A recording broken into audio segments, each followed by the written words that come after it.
welcome everyone to the Red Bull Ring in the picturesque Austrian mountains. We have 8 drivers, or 7 at the minute here for today, although potentially 8, getting ready for the start of the another round of the WCSLeague KTM Crossroad Challenge. Last time, of course, at Hockenheim, we had some absolutely classic racing, cars going 3 wide pretty much every lap, and some close finishes as well in a few of the races. It was a really great weekend of racing, and I'm very much looking forward to seeing how the cars go at the Red Bull Ring. It's a circuit famous for close racing, of course.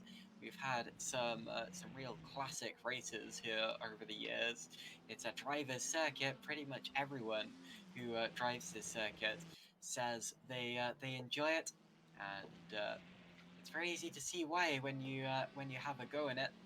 It has elevation changes. It has different types of corner. It's pretty fast all in all, and to be honest, it's it's a real classic circuit.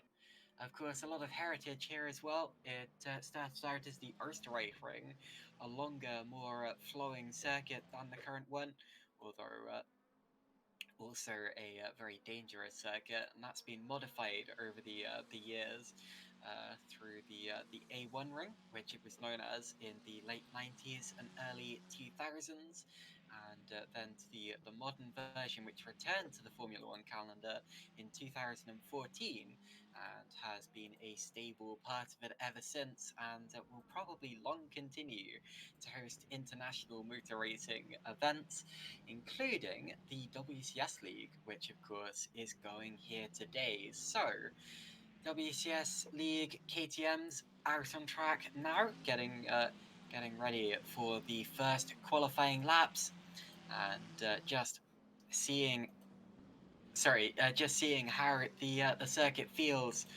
Of course, this is the first time they'll have driven the circuit in anger, as practice, of course, doesn't affect the starting position, and as a result, this will be the time when they really go for it. Currently, we are watching, I think, Milan Rajkovic, who has just completed his first proper flying lap, and is currently third on in the standings. A couple of other drivers just completing their first laps. Martin Barner at the top at present, 132.417, followed closely by the rest of the field. I've very briefly lost live timing. My apologies if I'm kind of waffling slightly. I'm trying to sort it out.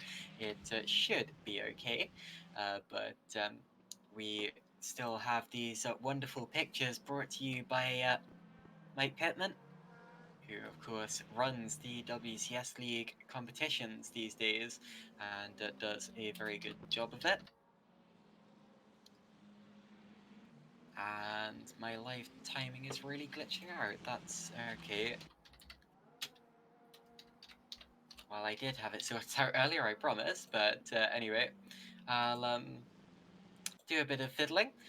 Meanwhile, I should talk a bit about the series. We have, of course, we are sponsored by 3Drap.it, and we're very much grateful for all of their commitment to the series and everything they do for us. And please work live timings. Sorry, it's very difficult to commentate and do IT at the same time, but yeah, not an ideal situation. Never mind, I'll get there.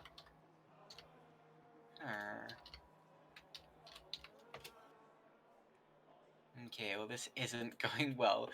Never mind. So meanwhile, we have Torsten Ulrich at the top of the times. I think he's just taken pole position because the qualifying...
Welcome back, everyone, to WCSLeague, the week 4 of the KTM Crossbow Challenge. Trying to get my live timing sorted out, although if I keep the stream in the corner of my screen, I can see if I can. Okay, I'm just gonna have to do my best here. So my sincerest apologies. But whatever the case, we are of course at Spielberg. This is round 4 of the championship, and once I've got my live timing sorted out, I can also bring you the championship standings. Of course, last week we had Torsten Ulrich battling it out for the top of the standings with Martin Barnett and Simone Preet not far behind them. I think they're still the top 3. Not sure entirely what order or how close they are to each other. Although again, I will get that to you as soon as I possibly can. Right now, I think the race has started, and I'm pretty sure that's Torsten. Again, I can't. Okay, so Torsten Ulrich leads. This is going to be really difficult without live timing, but it's Simone Preet in second, followed by Martin Barnett, and I think that's Pellegrini's. And okay, now I'm having server issues. I've had this internet.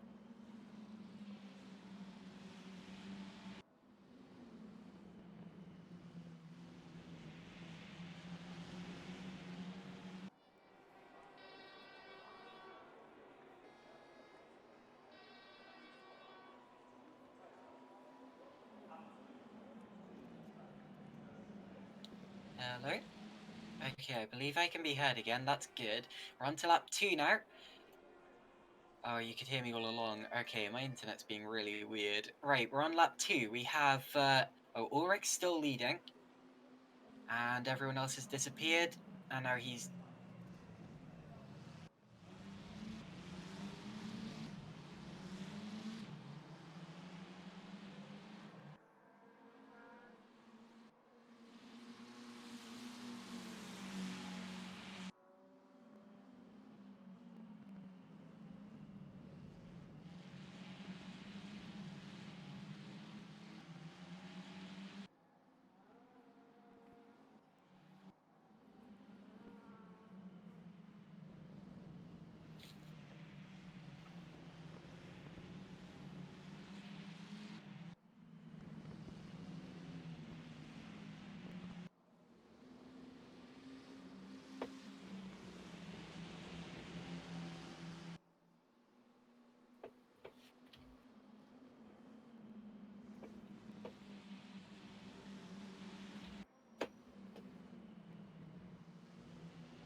Okay, so I believe you still have live pictures. Sadly, I can't commentate exactly on that, but I can tell you or talk you through the championship standings. We have Martin Barner currently leading the championship by 11 points over Torsten Ulrich, so still relatively close, although Barner did get a bit of a lead last time out. Ulrich, of course, is in second position. Simone Preet's just 8 points behind him in third place. Then it's Adam Pincers, who's missed at least one round so far. Luca Pellegrini is fifth, followed by Rosario Catalano, Nikita Shapoznik, Jean-Claudio Croce, Milan Rajkovic, and Matthew Klipp. I've just been told that Ulrich has had a big accident. I haven't seen it, sadly, although that would, of course, have severe championship implications because he is second in the standings. He was leading the race last time I saw as well. So whatever's happened, I'm sure that it was very dramatic, and a big shame for Torsten Ulrich. And I think that means that Simone Preet will probably be leading the race at this point in time. You, of course, watching, are in an unusual situation where you actually have more information than I do about the race that's currently going on, which isn't ideal. But I'm sure that I will have it sorted out for future races. So, I believe that Ulrich is still in the race because I'm trying to log back into the server and I can see his car going around. So I believe he's still in the race. Whether he's still in contention or not, again, I'm still yet to see. Ah, thanks for sharing your screen with me, Mr. Pittman. It appears we have a fight. Is that a fight for the lead? Yes, it is. So we have a fight for the lead between Preet and Barner here. Heading up towards the Schloss Gold, we've got Barner on the inside and not being able to find a way through. But you do have an opportunity. You have the inside line for Rauch, which he isn't able to get. Pellegrini is currently fourth behind Pincers, who's in third. Then it's Rajkovic, Donce, sorry, and Ulrich. And then Jean-Claudio Crochet side by side for the lead again. Much closer that time around. Okay, let me take my attention briefly off that while I try to get my own live timing back up and running. That did not work. So, Pincers through to second. Pincers has got through to second while I wasn't looking. And now it seems that Preet's main challenger is going to be Pellegrini. So, Pellegrini all over his tail. Turn one, not normally a place where you can pull a move. It's a little bit too steep for that.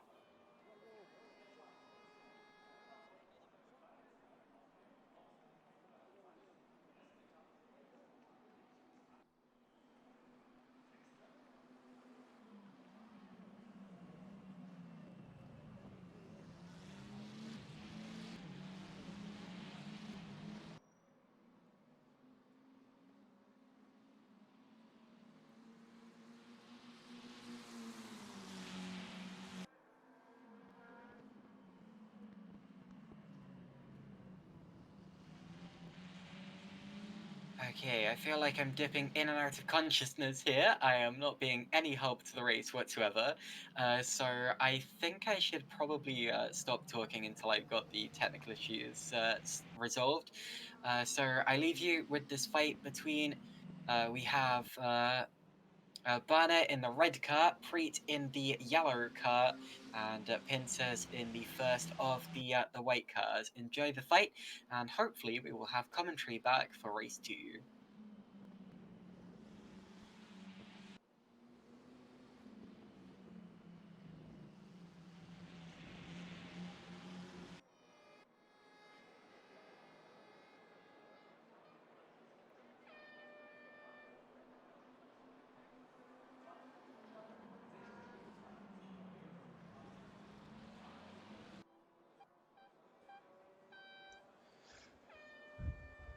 Alright, I thought I'd have to jump on even with a sore throat. I'll look after the stream as best I can whilst doing this for Caitlin.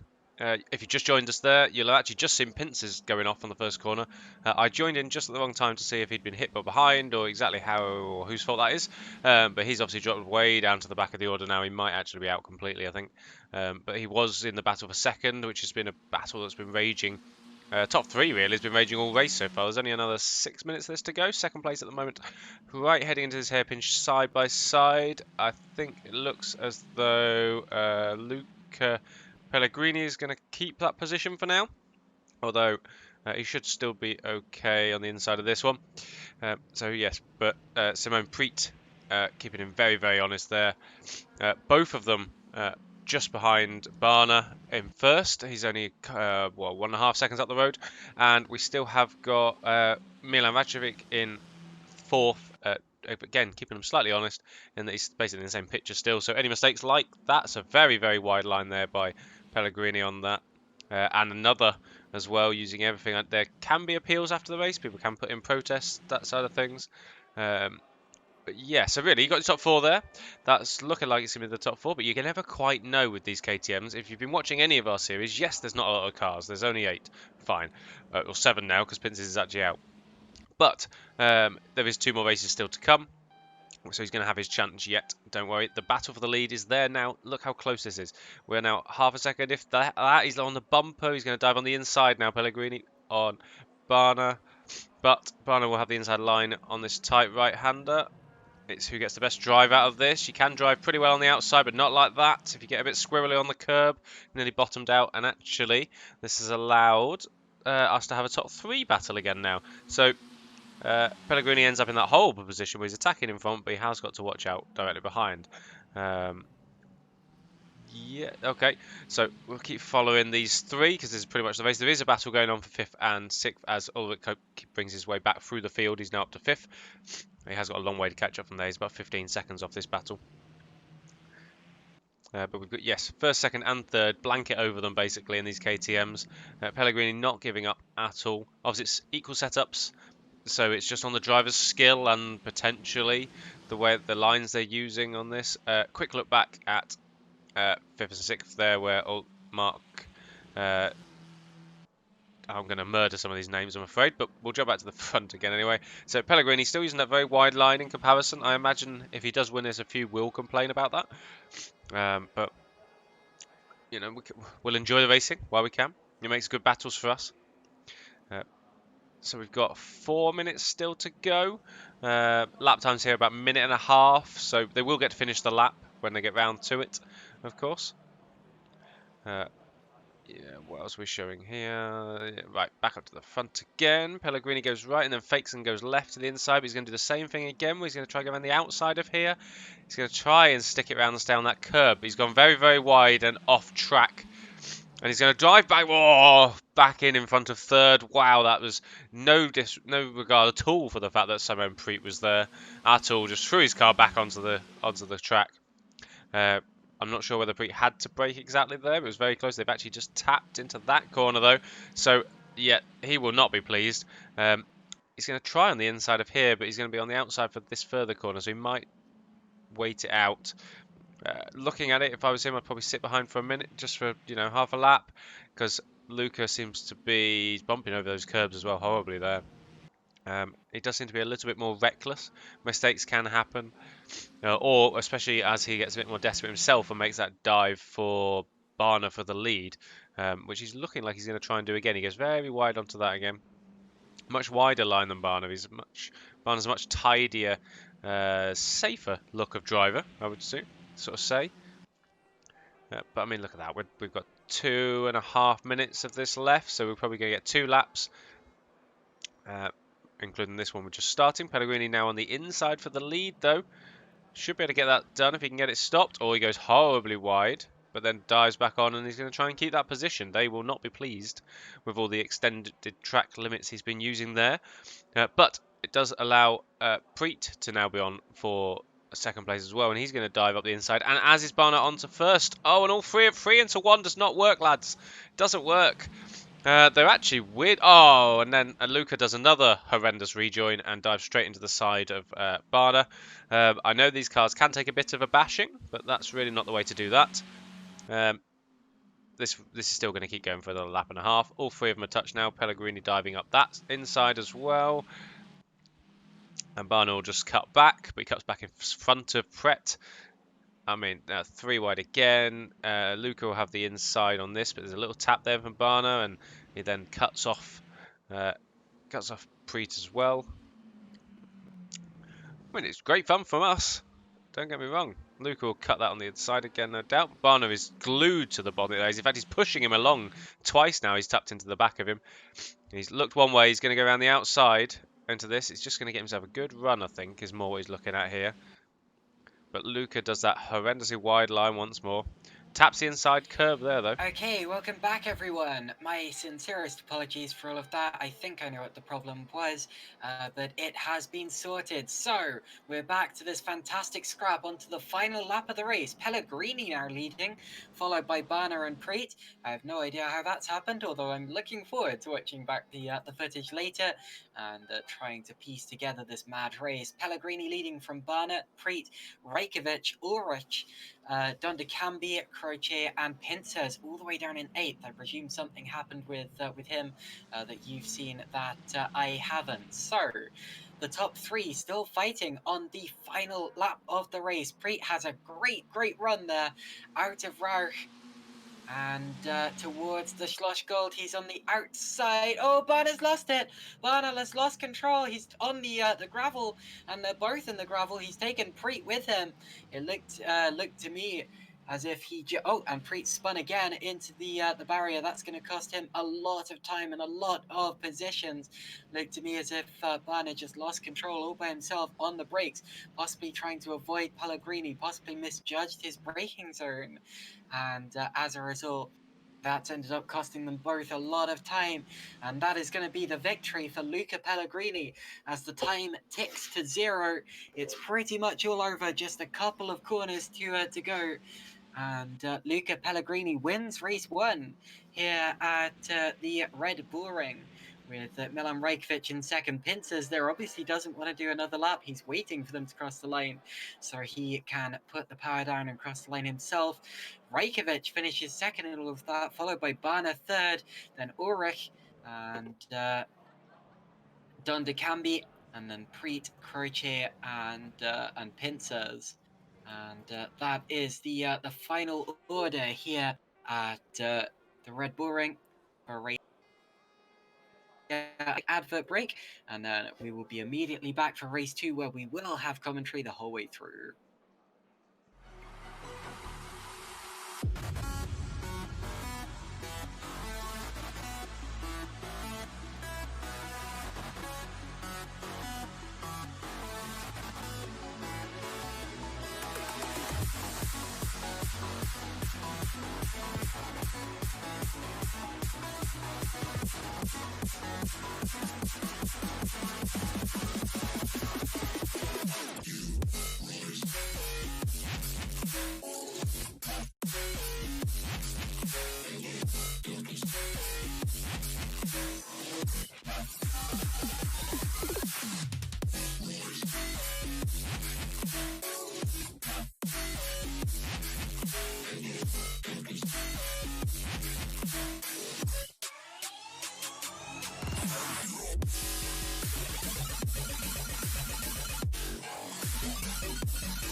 And through to the victory came Giuseppe Pellegrini. Luca Pellegrini. I was thinking of the wrong Pellegrini. Anyway, we are now going to get race 2 in just 16 seconds time. I am back on the server, so that is a good sign. And I think I'm gonna have, yep, I do have live timing, right, so it's going to be, that's Adam Pintes on pole position. He's going to be a tough one to beat from there. We know he's fast. Bit of a slow start there for Muv Dondecambi further back. You saw Barner having to swerve out to avoid him. Contact between Preet and Ulrich going into turn 1. Oh, and there's more contact, and around goes Jean-Claudio Crochet, and he was the innocent victim in all of that. It just looked as if Ulrich and Preet were having their own argument, their own miscommunication in the mid-pack, and wallowed straight into the path of the 48 car and spun it straight around. So Pinzer's leads in the early stages, followed by Ulrich, and then Banner and Rajkovic are side by side over third, heading up towards the slush gold. It's Banner on the outside, Rajkovic on the inside, and Rajkovic appears to have the run out of the corner. Got the tighter line, and of course that straight isn't really straight. It continues to curve around, so you continue to get an advantage. Contact between Preet and Don de Cambi, and Preet takes a trip through the grass. So more issues down near the tail end of the field, with Preet coming off worse out of that one. Didn't see quite how it was caused, although it looked like side to side contact between the two of them. And it appears that once again I'm losing connection to the server. Sadly.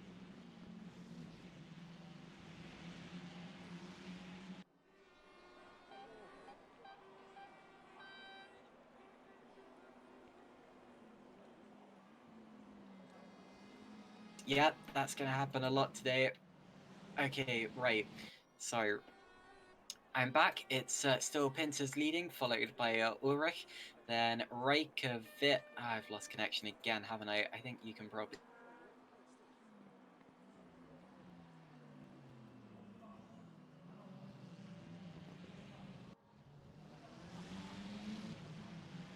Okay.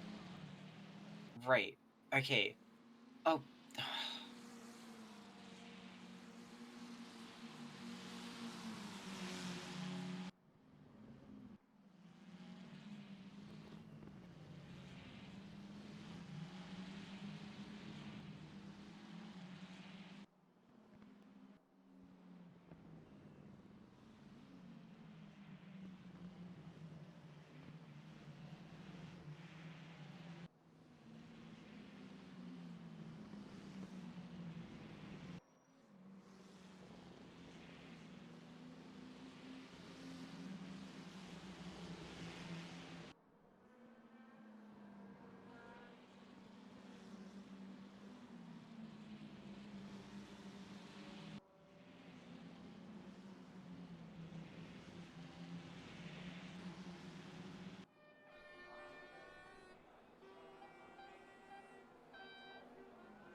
So, 11.5 minutes remaining in race 2. Pincer still leading, followed by Ulrich up the hill, Pellegrini, and then Banner and Reykjavik still having their fight, but now over 4th and 5th positions. And again, there's wheel-to-wheel contact.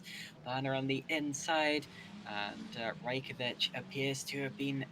Well, it appears that Banner's got the better of Reykjavik this time around. Now Reykjavik back in the slipstream. You do have another opportunity here. That's what makes this track so brilliant. It's the fact that the whole of these first few corners gives a lot of chances for overtakes, but also a lot of chance for supreme defense as well. Ooh, Reykjavik there tried to cut back on Martin Banner and ended up getting a little bit sandwiched under his rear wing. Now, as we head through the middle part of the circuit, Reykjavik is trying to set up his prey, and almost managed to make his way to the inside there. Runt curve there is a difficult place to pull a move. Not really an overtaking opportunity because it's so fast. Normally, it's that the lower corners on the circuit, the ones at the bottom of the hill, are not really overtaking opportunities. It's the ones at the top of the hill, the Schlossgold, followed by Remus, followed by the Schlossgold, and then Rauch, that are the real overtaking opportunities. And then it's just about sticking with your opponents through Rent and Lauda. And Pellegrini there, taking a look to the outside of Ulrich. Pellegrini really seems to know this track, really seems to have got it sussed. And coming back at Ulrich, not not willing to let that be his only shot at overtaking him. Ooh, that's going to be close. And there is again side-to-side contact. It looked as if neither of them was quite decisive enough. Neither quite knew where they were going to go. And once again, a little bit of contact as Ulrich comes over and slides his way through the corner through Remus. That's wonderful, wonderful drifty action from Ulrich. Turning in again, needs to know where Pellegrini's front is. I think he just judged that right. In the background, Berners fending off Reykjavik again. They were side by side through that sector for about the third lap in a row. Pellegrini trying to hang on to the back of Ulrich. Due to the pendulum effect, gets flung out wide slightly, and once again through the final corner, he finds himself on the grass almost. 2 wheels on the grass at least, the other 2 on the AstroTurf. And onto another lap they head. 8.5 minutes remaining in the race. Both of them run over the white line at turn 1. And up the hill, Pellegrini, our race 1 winner, aiming for 2 from 2, goes to the outside of Torsten Ulrich. Previously the championship leader, now second in the championship. And not quite yet is Pellegrini able to get through. Martin Barner, of course, is the championship leader coming into this round. He's having his own fight behind with Reykjavik. That's been going on for several laps. Past the glistening Red Bull, made of bronze, I believe, glinting in the sunlight as it always does, looking resplendent over the circuit, and getting a it gets a front row seat of these 2 wonderful battles going on: Ulrich versus Pellegrini, and Barner versus Reykjavik. Pellegrini taking a much wider line than Ulrich there, illegally wide in fact, but still can't find a way past Ulrich's car. You can tell he's getting frustrated, you can tell he's getting almost desperate, and I can tell that I'm about...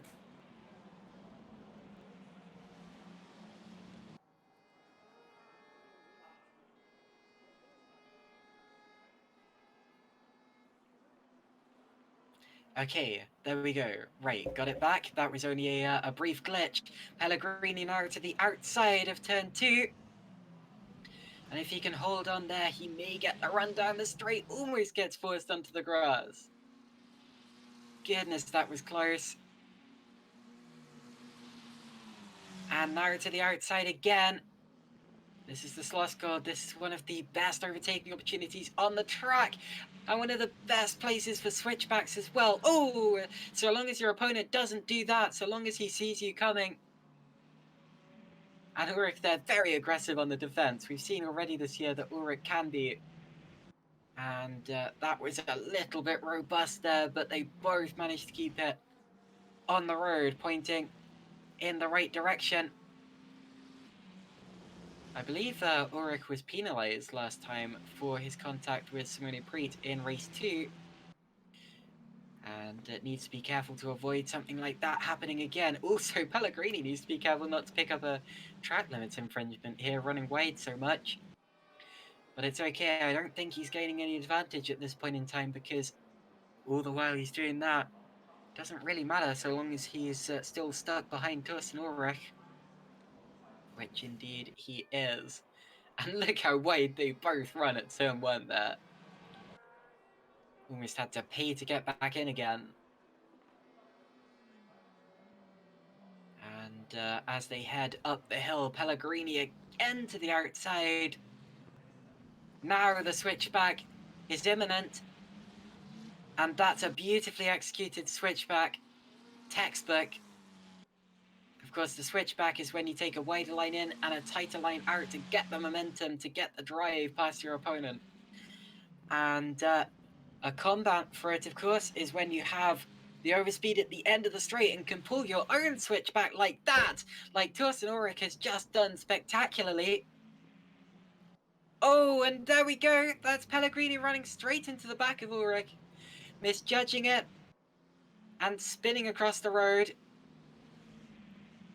And that was a dramatic sequence.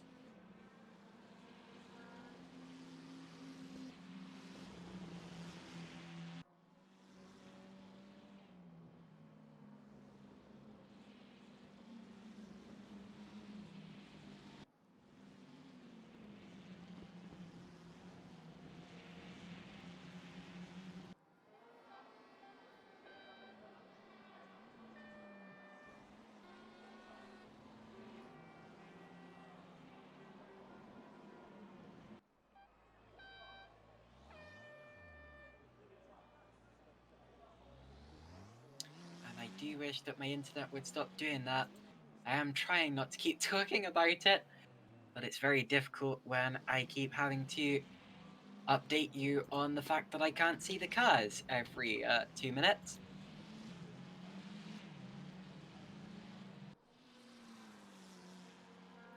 And trust me, yeah, if there was something I could do about it, I would be doing it in a heartbeat.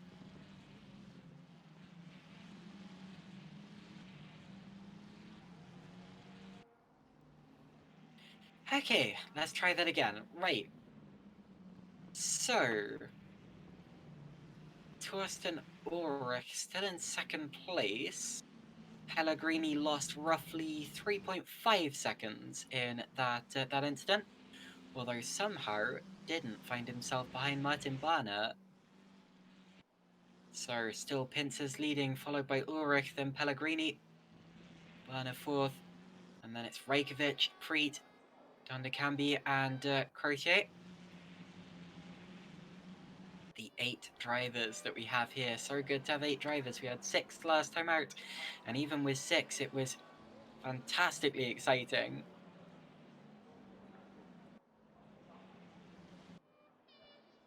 But with 8 drivers, it's going to be all the better.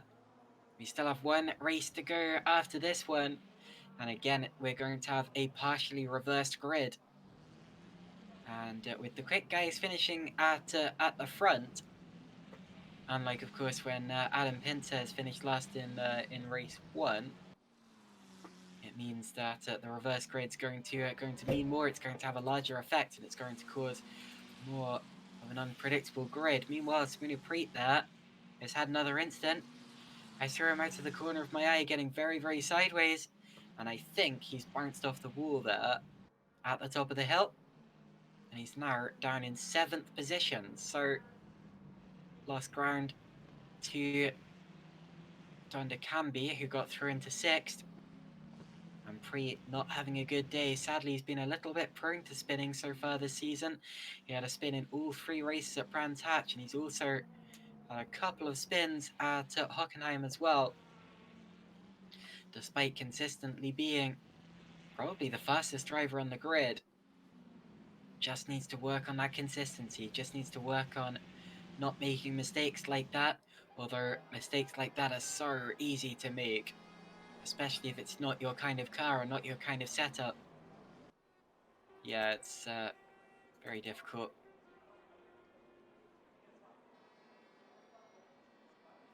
But someone who this setup is really suiting is Adam Pinces. He suits the car, he suits the circuit, he suits the simulator. He was brilliantly quick in the TCR Championship. He's brilliantly quick in this as well. And it looks to me as if he is heading for a victory, as this is the final lap of the race. Ulrich got slightly sideways here in 2nd place, but he still has enough of a gap back to Pellegrini not to be too worried. Pellegrini is getting closer again, but again, this is the last lap of the race. I don't think he's going to have any more opportunities for the order to change.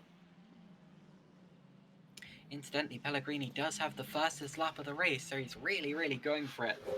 You can tell that he wants the 2nd place, and he's wanted it all along. But after that error, after that collision that occurred earlier on, I think it's not going to go his way here. Adam Pinces laps Crochet around the final corner and spins. Adam Pinces, has he? Or is that my server glitching? That...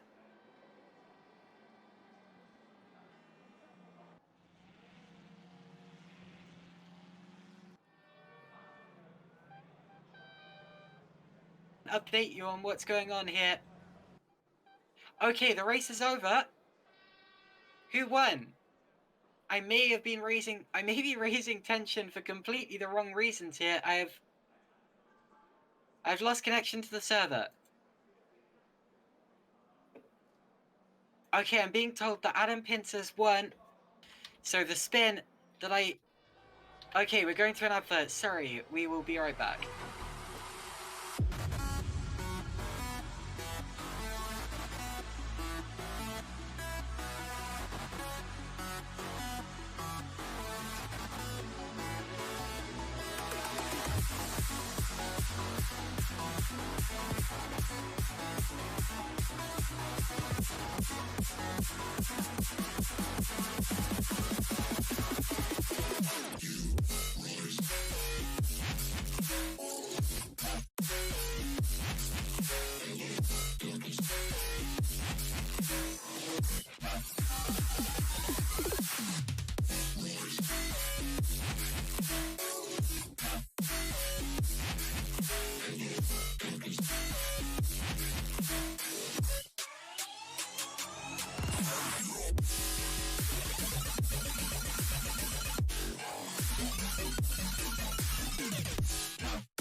Welcome back, everyone. My apologies, my sincerest apologies for that panic at the end of race 2.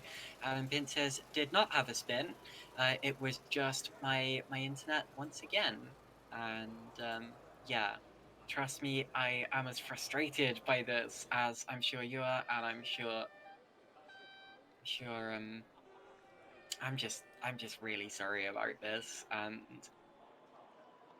I hope I can get it sorted out for future weeks, but anyway, that's something to look into afterwards, because now we've got another race in our hands. Race 3, we have Jean-Claudio Croce on pole position, followed by Simone Preet, and the green light is about to show.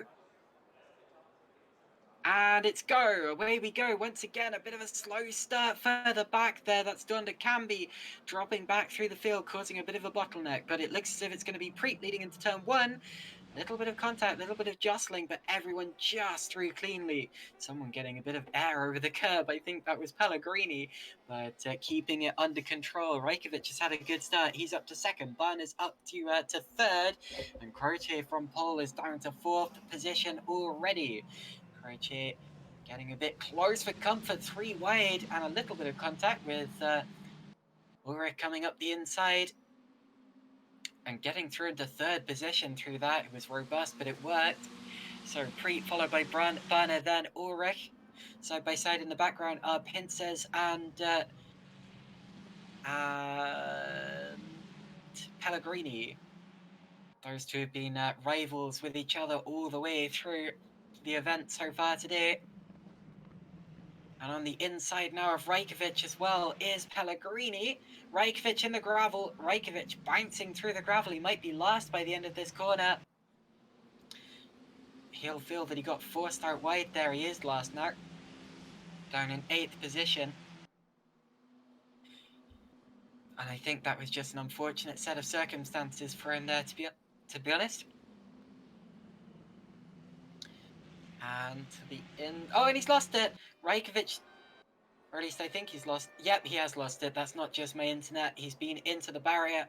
And I think that Rajkovic may well be our first retirement from this race here. That's a big, big shame. It just looks as if he lost it under braking. Oh, and more contact. Don de Camby has made contact with Croce. And I wasn't really concentrating on what caused that, but the two of them made contact in race 1. Turn 1. Around they went, and Croce is flashing his lights, so obviously he feels that it's Marv Don de Camby's fault. And now we're almost 3 wide at the top of the hill. This is the fight for second. This is Bana, Ulrich, Pellegrini, and Pinces all in a massive bundle, and they are 3 wide now. Shades of Hockenheim. And through the middle goes Pinces. Goodness gracious, that was so bold from Pinces there. And Pellegrini gets out ahead. So Pellegrini third, Bana second. But goodness me, that was brave there. Almost got sandwiched, definitely risked 2 cars spinning around him.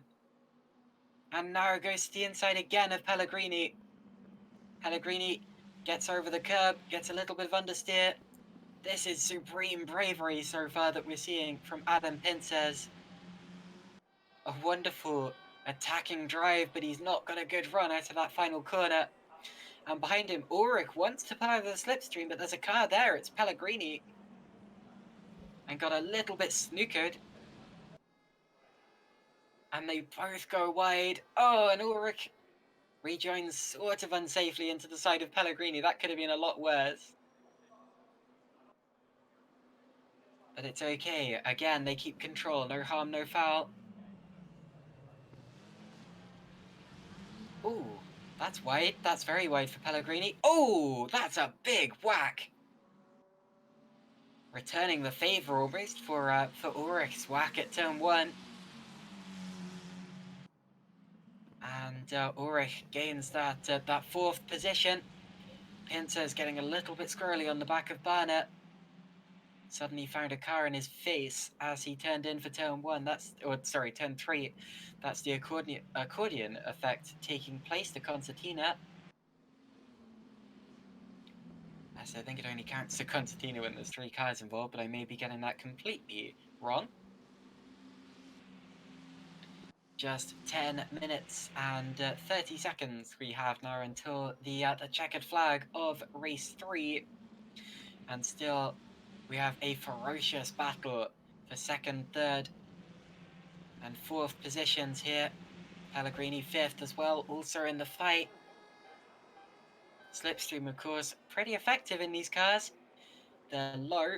They definitely have aerodynamics. And they're relatively light as well.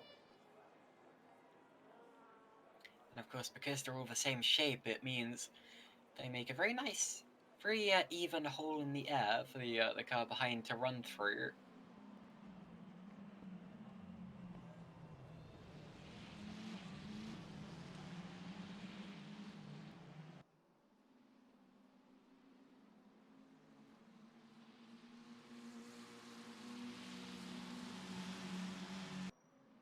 Oh no.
Alrighty.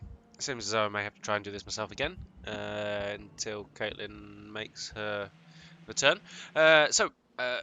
Ignore again my voice because I've got a cold and that's why I'm not here in the first place. But 6 minutes still to go of this race 3, final race of tonight. Lots of crazy action already gone on. We've got still a great battle here for the lead, all the way down to, well, we've got top 4 there. As you can see, we've got Adam Pinces coming in second, looking straight at Barner again. These two making a good meal of it throughout the whole season, really, so far. Just behind, though, is Ulrich and we've got Pellegrini in fourth as well. He's had an eventful evening, it must be said. So, these guys, we've got 5.5 minutes to go. Ooh, Pellegrini at the back there, hitting that run-off curb and bouncing over again. But as we know, he doesn't care. He just keeps his foot on the gas and keeps going. Pinces, though, on Barno will be the one to watch. Now, he looks like he's going to... Other people have dived up the inside as Pellegrini does try to do the same. As I say, he was too far back, makes a little tap and keeps his foot in it, though. Anyways.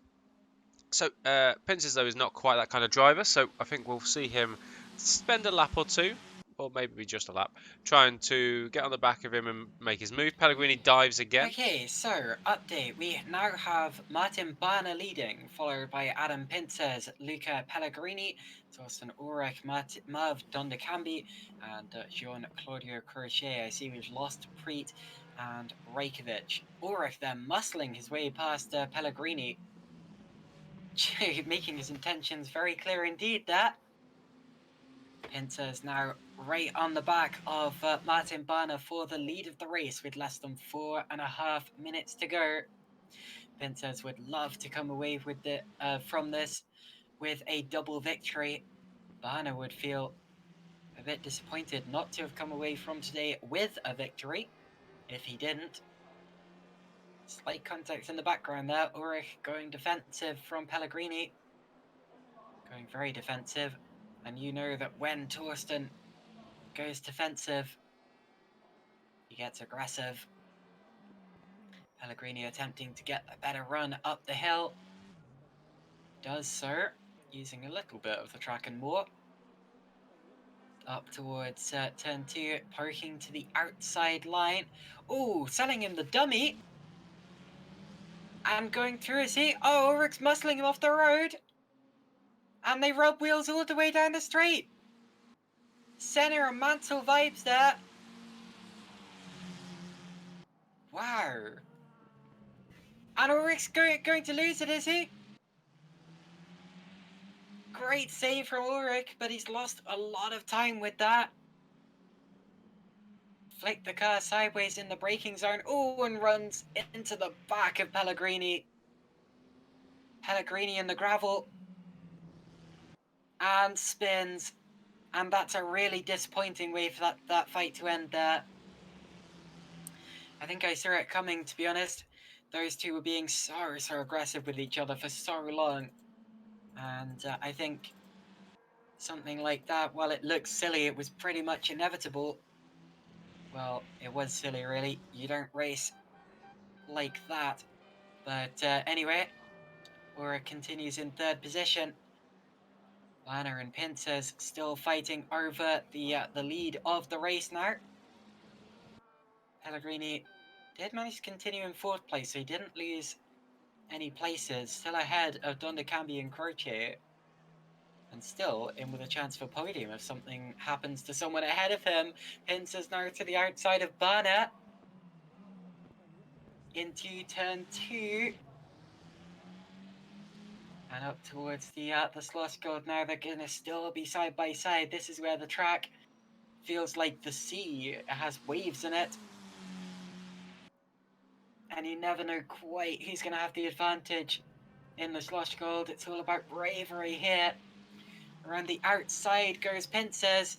If he can keep it here, he's going to have the better line for turn 4. Turn 5, sorry. And, ooh, very close. That's a tight squeeze. Brushing wheels, he goes over the inside curb. Barner keeps the momentum. We've got one more lap to go after this one. Just one lap more of this race to go, and they will fight like it's for the championship. Or he might get involved too if something happens, because he's really not that far back. I've seen how aggressive he's been so far this race. He really wants a good result here as well. He knows his main championship rival is Barna, who's going to be finishing ahead of him as it stands. Final lap now. Barna versus Pincers. Up the hill. Pincers will surely go to the outside here, because Barna will surely cover the inside. Yeah, there we go. Just as I thought. The number 17 side by side with the 16. Going for the switchback. That's a great place to do it because of the topography of the terrain there. The way the track kind of flows away from you.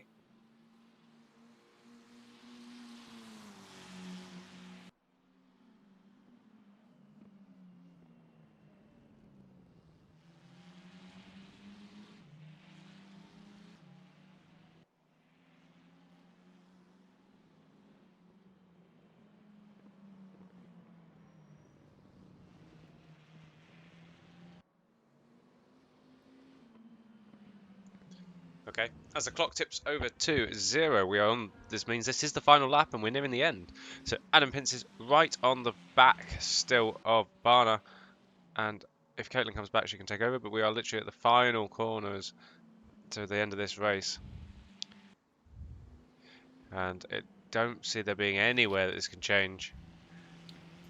It's going to be a race to the line. To miss the end of the race. It's going to be an absolute race to the line, and Barnett has done it with Pinces in second. Ulrich has made it third. Luca Pellegrini will make his way over in fourth, a distant fourth now. And he just crosses the line.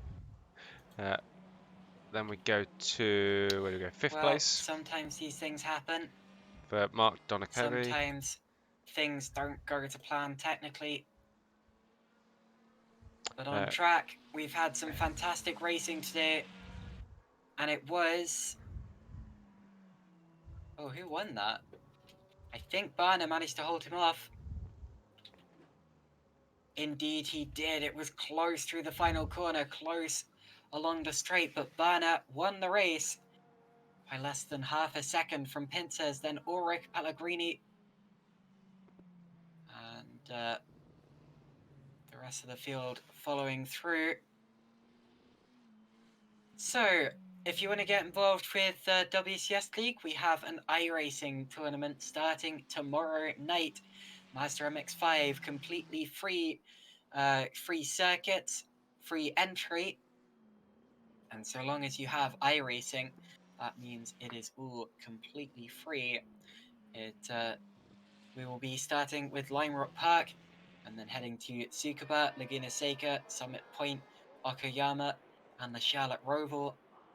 It's going to be quite a league, and if you go to, let me just double check what my notes say, but yeah, if you could go to www.wcsleague.co.uk/mx5, you will get information about the league. It's going to be a fun one. I'm thinking of entering myself, since my internet does not play up like this on iRacing, and I'm sure that we have plenty of racing action to look forward to. So, thank you very much to 3Drap.it for sponsoring us. Thank you very much to Mike Pittman for the cameras, and also for putting up with my subpar performance. I have to admit, I am again very sorry to everyone who had to put up with that. But I hope you enjoyed the racing nonetheless, and I hope it wasn't too painful with the dodgy commentary. But anyway, we will be back in a week's time for week 5 of the KTM Crossroad Challenge. Maybe the problems will be sorted. Well, if not, I presume we will have another commentator. But anyway, for now, we will have to sign off, and see you next time. Good night.